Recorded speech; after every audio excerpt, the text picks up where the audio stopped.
আসসালামু আলাইকুম রহমতুল্লাহ ওবরকাত। প্রিয় দেশবাসী, আবার চলে আসলাম আপনাদের সামনে কিছু কথা নিয়ে। আশা করছি আপনারা ঈদ যাপনটা ভালো করছেন, ভালো আছেন, সুস্থ আছেন। আবার যখন ঈদ চলে যাবে আবার কর্মস্থানে চলে যাবেন। সবারই কর্মস্থানে যেতে হবে। যতদিন এই দুনিয়াতে থাকবো অতদিন কাজ করে খাইতে হবে সবারই। প্রবাসী ভাইয়াদেরকেও আন্তরিক ভালোবাসা এবং শুভেচ্ছা।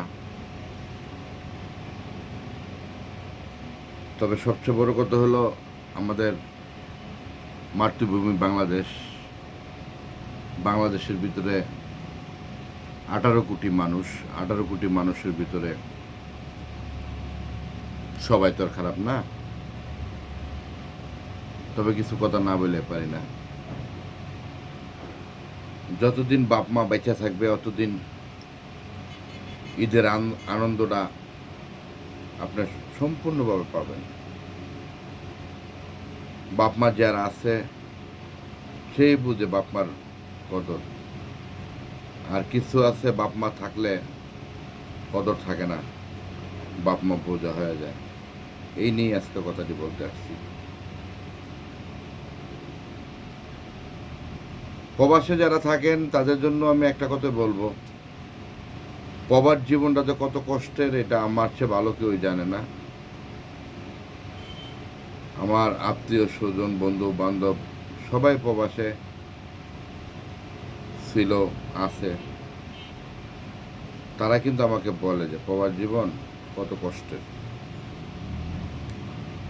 সবচেয়ে বড় কথা হলো বাপ মা বেঁচে থাকতে বাপ মার মূল্য জানে না, দাঁত থাকতে দাঁতের মর্ম কিন্তু কেউ জানে না, কেউ বুঝে না। কেন জানেন? বাপ মা বয়স হয়ে গেলে বোঝা হয়ে যায়। আমরা যখন ছোট ছিলাম তখন কিন্তু আমরা কিন্তু বুঝতে পারি নাই বাপ মা আদর কত। দুনিয়াতে উপরে আসমান নিচে মাটি, তারপরে বাপ মা যারা জন্ম দিছে, কর্ম করছে, লালন পালন করছে, তারা সুখে থাকলেই কিন্তু আমাদের সুখী। বয়স কিন্তু সবারই হবে, সবাই কিন্তু বুড়ো হম, আমরাও কিন্তু ওই জায়গায় চলে যাব। কেন কথাটি বলতেছি জানেন? আজকে বৃদ্ধ আশ্রম কিন্তু আমরা দেখি নাই। আমাদের বয়সকালে ছোট সময় আমরা বৃদ্ধ আশ্রম দেখি নাই। বিগত 2010 বছরের মধ্যে বৃদ্ধ আশ্রম এত বাড়ছে যা বলার বারে। কেন বাড়ছে জানেন? বাড়ছে শুধু একটার জন্য, আপনার বাবা, আমার বাবা বয়স হয়ে গেছে, পুতের বউ ঘরে আনা হয়েছে। এই পুতের বউর জ্বালায়, ঠিক আছে, পুতের বউ ঘরে এসে, ঠিক আছে, সারাদিন কাজ করে আসার পরে ঘরে এসে বলে যে করছে, ঘরে আসতে না আসতেই প্যানর শুরু করে দেয়। তোমার বাপে এটা করছে, তোমার মা এটা করছে, তোমার বাপে এটা করছে, তোমার মা এটা করছে, তোমার বোনে এটা করছে। এই কথাটিতে আপনারা কান দিবেন না। বউ বউর জায়গায় থাকবে, মা মার জায়গায় থাকবে, বাপ বাপের জায়গায় থাকবে। আর যদি বউয়ের কথায় যদি আপনারা সংসারে যদি এরকম চিন্তা ভাবনা করেন, তাহলে ভোগান্তি কিন্তু আপনারও আছে। সামনে কিন্তু আপনিও বাবা হবেন, আপনার বউ শাশুড়ি হবে, তারও কিন্তু একই অবস্থা হবে।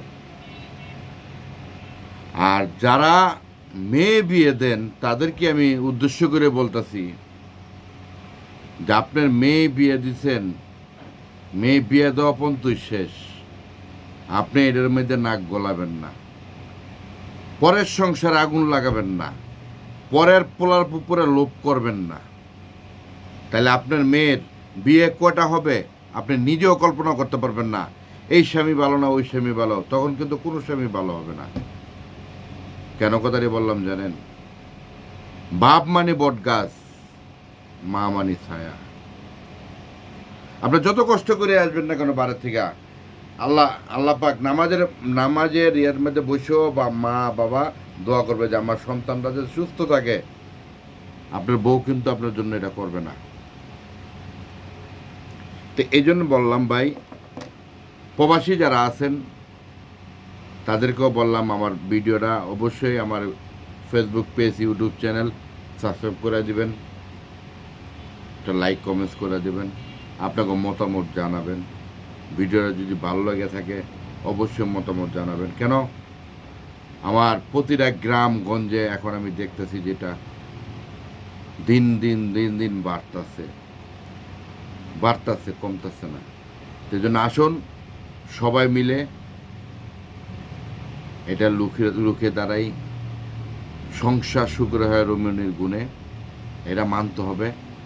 আসুন আমরা সবাই মিলে যাতে এই জিনিসটা না হয়, বাপ মার প্রতি যাতে অন্যায় অবিচার না করতে পারে। প্রতিটা ঘরের বউরে একটা কথাই বলবো যে আপনারাও শাশুড়ি হবেন, আপনারা শ্বশুর হবেন। এই দিনের দিন না, আরও দিন আছে, ওই দিন নিয়ে যাবে সেই দিনের কাছে। তো ভালো থাকবেন, সুস্থ থাকবেন। আসসালামু আলাইকুম।